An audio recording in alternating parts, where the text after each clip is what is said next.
Our friend Karim Zidan is here from, well, Karim, I'm not sure where you're from. Bloody Elbow, The Guardian, Foreign Policy, a bunch of places, huh? How are you? Hi, I'm doing well, Luke. Thank you for having me on the show. And I must say, it's a pleasure to make my MMA Hour debut with you at the helm of the show. Well, long overdue, but here you are. Better late than never, I suppose. Let me just start open here, if I can. How surprised were you by what was said at the UFC 229 press conference? To be honest, Luke, I was completely taken aback, primarily because I had actually forgotten that the press conference was on at that time, and I was out for a walk, actually, when it had started. So when I started getting all these tweets saying, well, it appears Conor McGregor has been reading Karim's work, I'm thinking, good God, what's going on? So I rushed back as soon as I could and caught up with the different quotes, etc. And mind you, I think it's best to state this on the record from early on, I've had no interactions with Conor McGregor whatsoever. So, of course, it certainly took me completely off guard. And then to see what he said about Ali Abdelaziz afterwards, well, that not only had me laughing, but of course took me off guard. It was quite the press conference.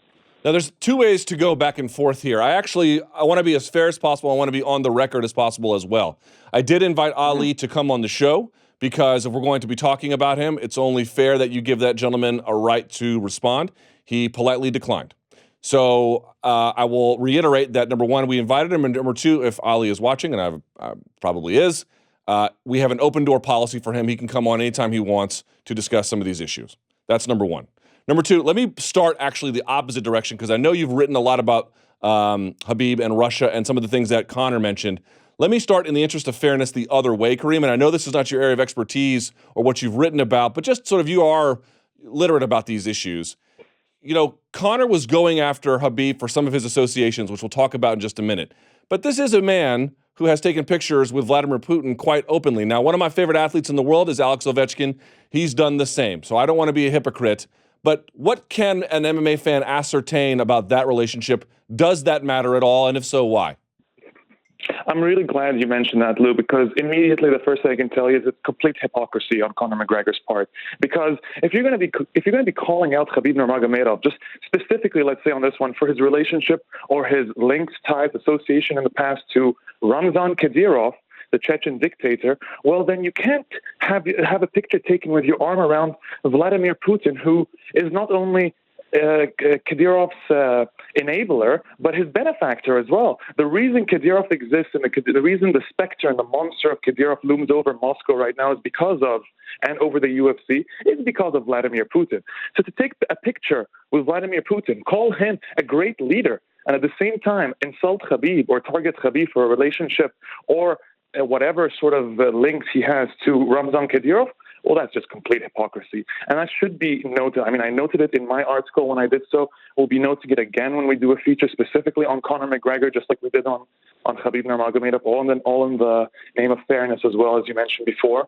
It has to be noted for MMA fans that, yes, what he said was quite important, and it should be noted that Khabib has had all sorts of odd and questionable interactions with Ramzan Kadyrov.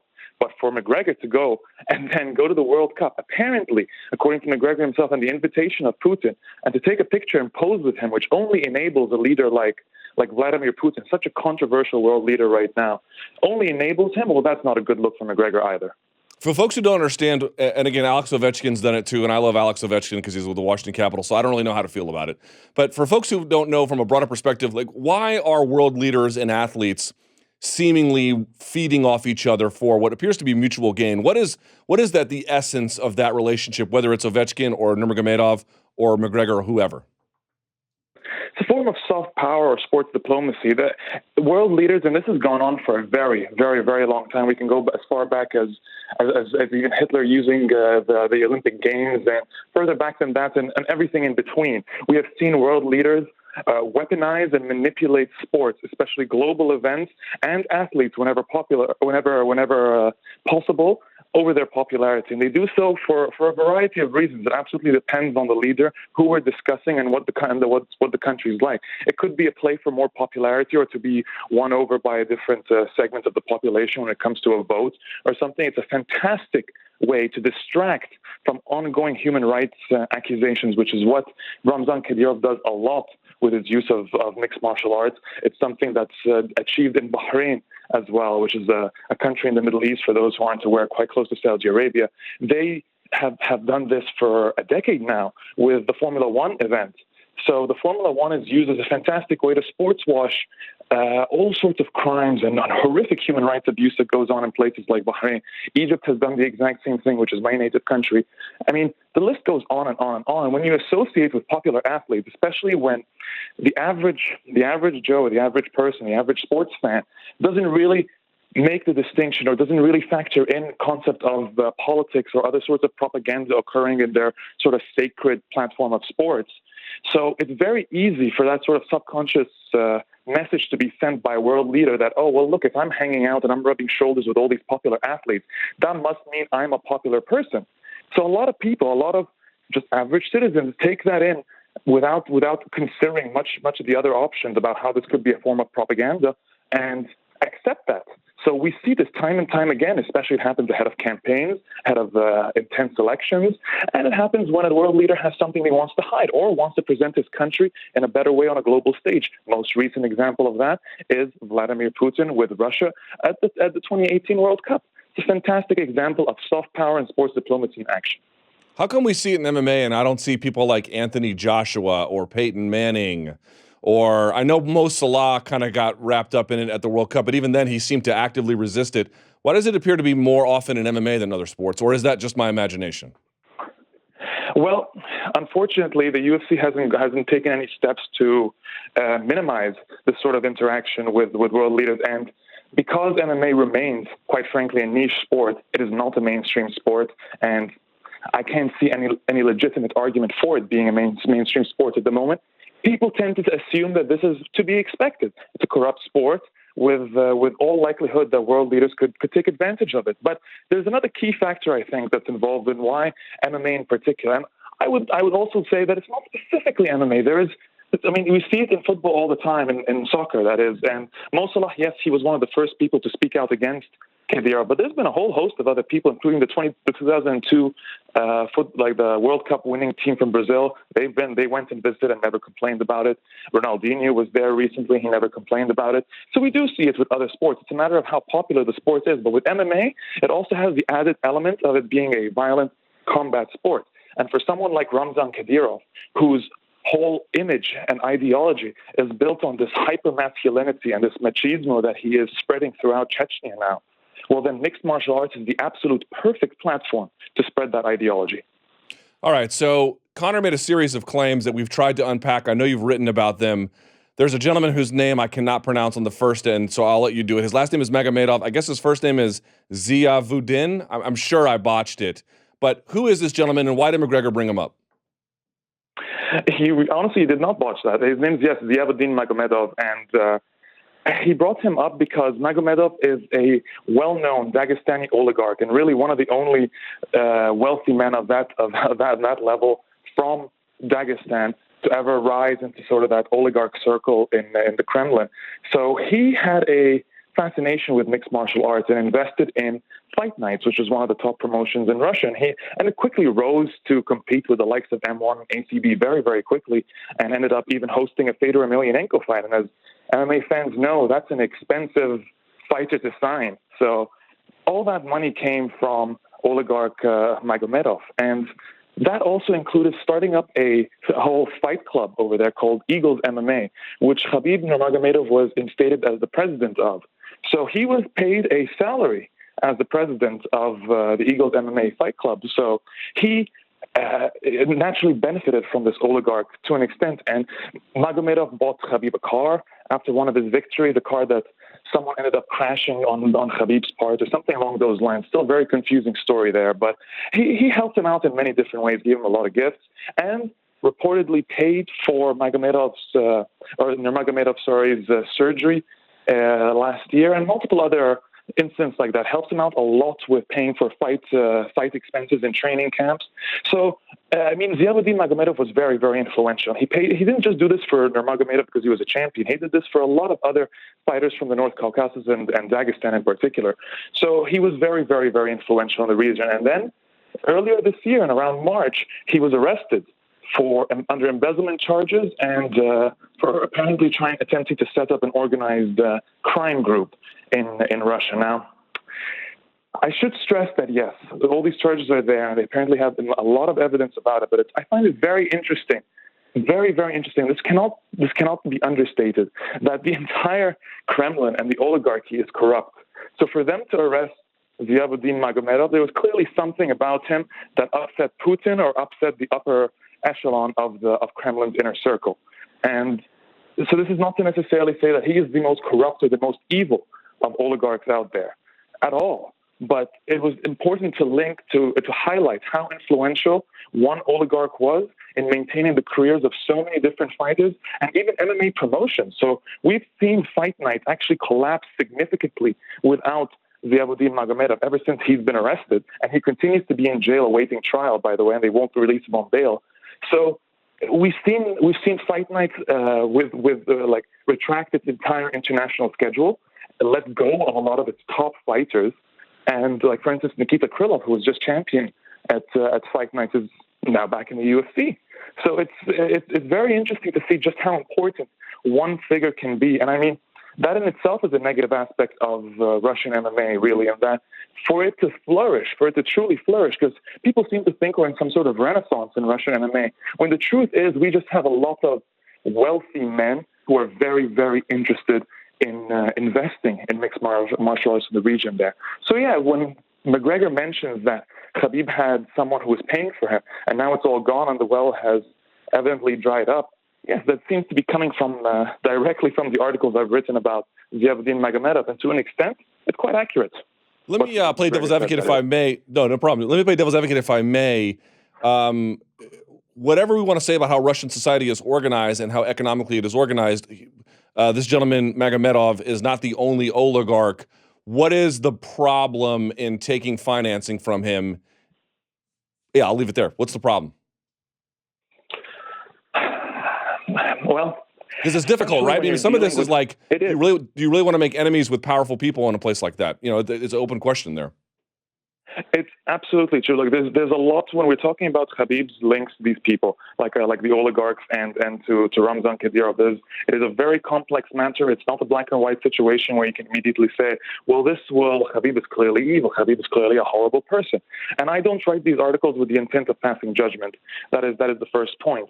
But for me, it is important to state these facts. It's important for people to understand and to be aware of how the fight game operates. And that even Khabib, a fighter who is at the height of his career right now in the UFC, required this level of support from an influential figure in Russia in order to maintain his career at the rate that he actually wanted.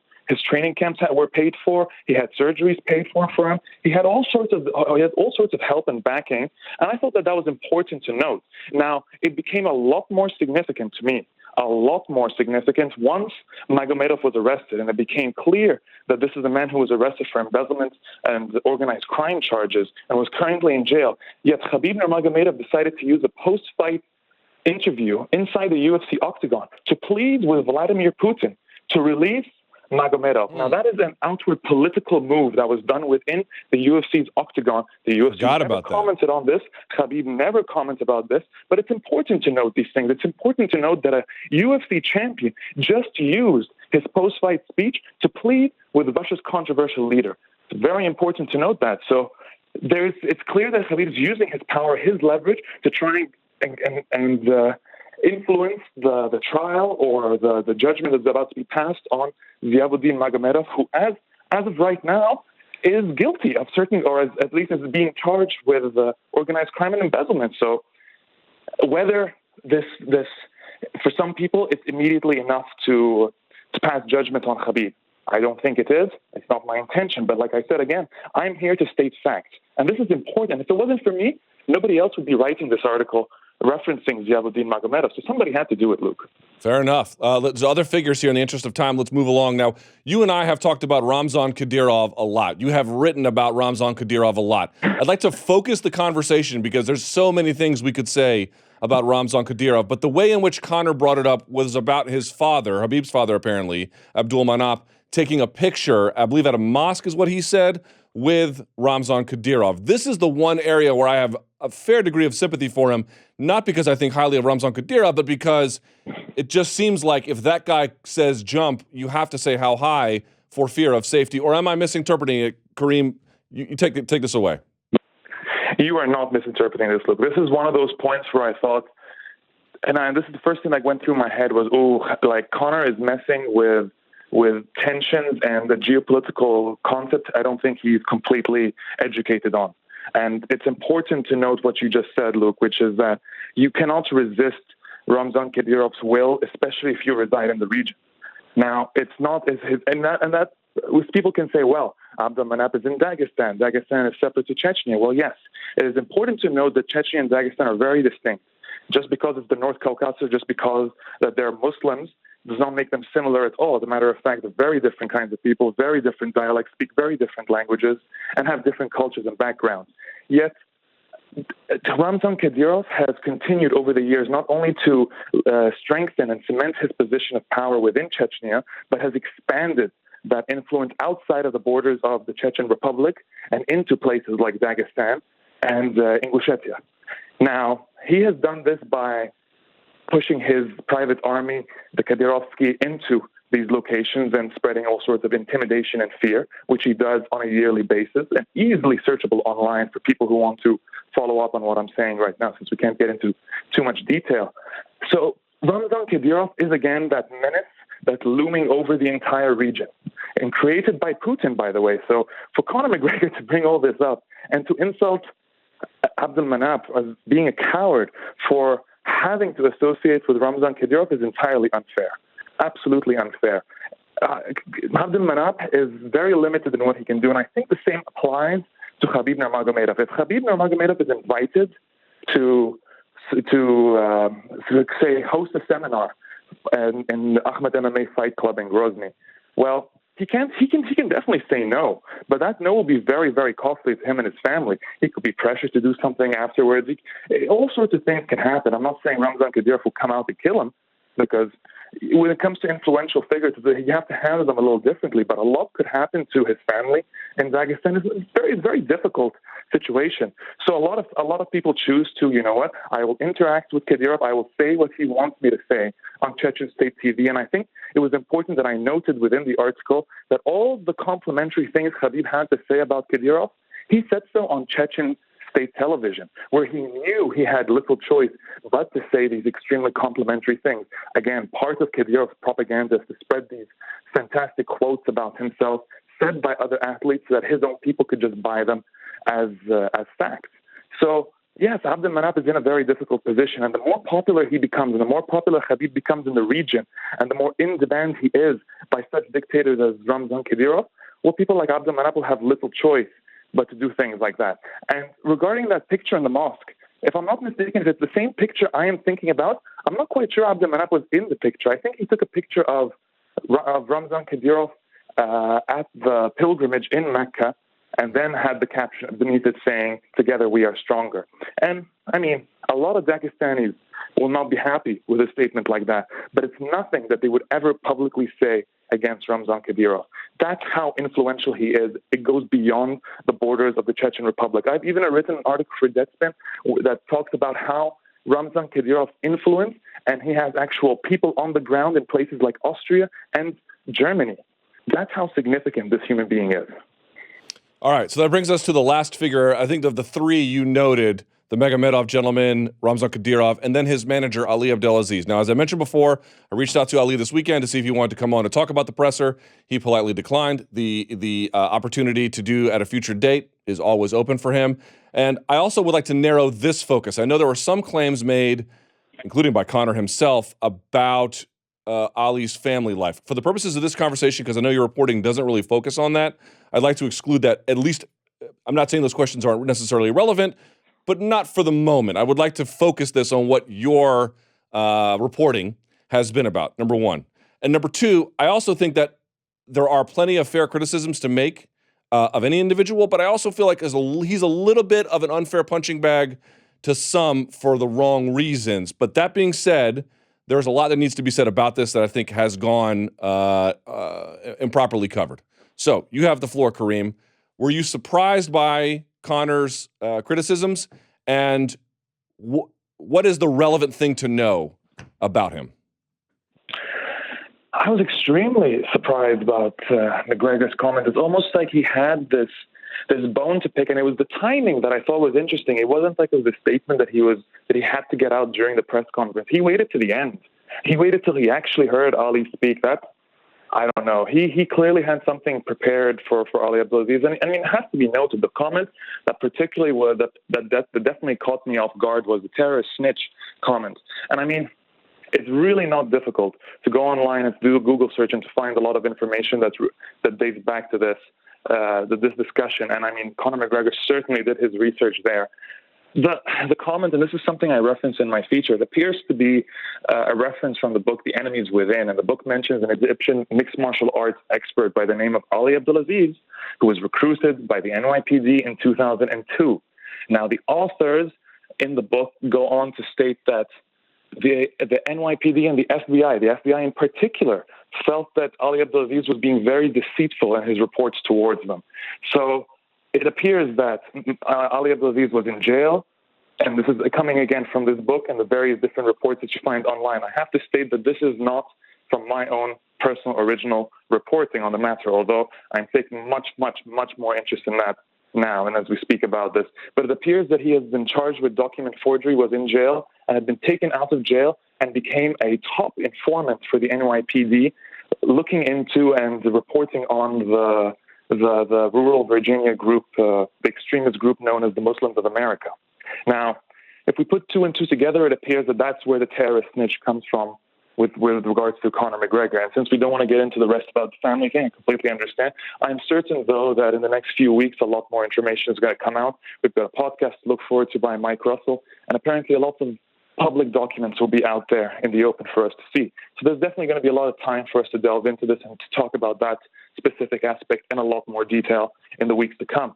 But I think it's important to note, based on what we know about Ali Abdelaziz, certain specific things. One of them is, when we talk about the UFC's links to Ramzan Kadyrov through the Ahmed MMA Fight Club, it is impossible to reference that without noting Ali Abdelaziz. Now, why? It's because Ali Abdelaziz is the only manager who manages Ramzan Kadyrov's fighters in the UFC. The only manager, and Luke, that is no coincidence. He is the only manager who decided, I'm happy to consort with this dictator, I'm happy to sign his fighters, and I'm happy to bring them into the UFC. So that's happily courting a dictator and being his propaganda tool. And I find that extremely alarming. And to confirm that this is just no coincidence, it wasn't only Ramzan Kadyrov that he had consorted with. He had also consorted with the Bahrain's monarchy and authoritarian regime through one of the princes, and Sheikh Khalid bin Hamad Al Khalifa. Now, Sheikh Khalid started the KHK MMA Fight Club in Bahrain. Again, another authoritarian leader, an MMA enthusiast who felt the need to get involved in the sport. So there's a clear trend going on there, but his fighters now, here's another thing that McGregor, and I find it very interesting that Conor McGregor did not mention the Sheikh in Bahrain. It's because of this. It's because there were several fighters from SBG who were actually also brought on to by Sheikh Khalid, and who ended up training and had a sort of a relationship going on. And there was John Kavanagh as well, was involved in this relationship with the Bahrain authoritarian regime through the KHK Fight Club. Now, I believe none of them are affiliated with the Bahrain anymore. But that was how it began. When it began, Ali Abdelaziz had announced that Khabib Nurmagomedov would be training at the KHK MMA facility, but that John Kavanagh would also be at the KHK MMA facility. And all these people were involved in this big, great thing with Bahrain. But it was Ali Abdelaziz was the only UFC manager who had consorted with not only Ramzan Kadyrov, but with a Bahraini sheikh as well.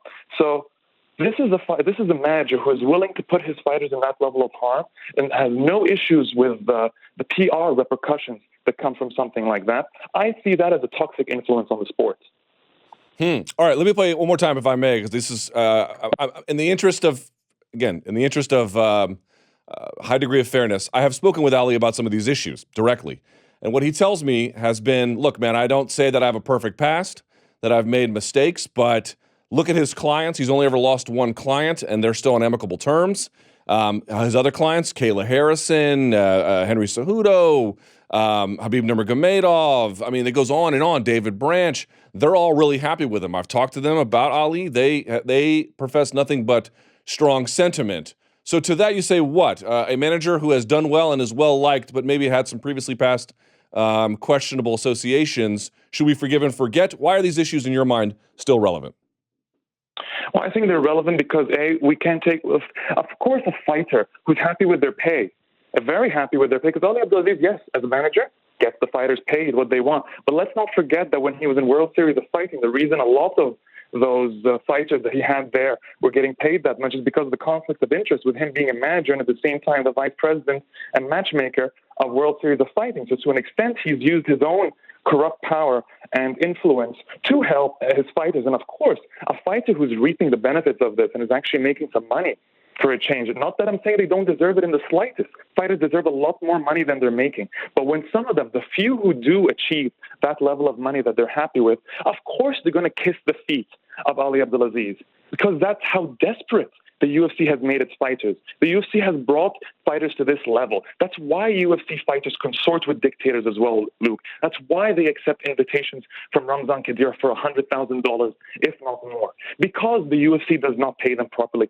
Dana White has the gall to come out and talk about a $7 billion in a company. You know why? Because the revenue is not fairly split up. And if the revenue is not fairly split up, you're left to jackals like this, like these dictators, like Ali Abdelaziz, who can manipulate you because you do not make enough money to argue with them. So, of course, a fighter is going to say they're happy with Ali Abdelaziz. Why? Because they're being paid, and rightfully so. They're not going to care about his past. How's it influencing them? Are they going to go to jail for his past? Are they going to be blamed for his past? When things happen in the end, people are going to remember Ali Abdelaziz. They're not necessarily going to remember the entire roster of clients. A lot of these fighters just want to get paid and to take care of their families. So to an extent, I understand what they're saying. I understand why they're saying it. And when I blame someone for that, I blame the UFC. How ugly do you think this thing is going to get? I mean, Conor has brought to light some of his own issues, his opponent's issues, and is treading along, as you have documented quite ably, it feels like it's a powder keg. I don't know that it's going to get to a degree that's terrible, but I certainly worry. What do you think is next? Just like you, I can't confirm if it will get terrible or not, but the topics he's bringing up about this rivalry between Chechens and Dagestanis, and we're talking about an old geopolitical rivalry and geopolitical history that exists between two very, very, very, very different groups of people.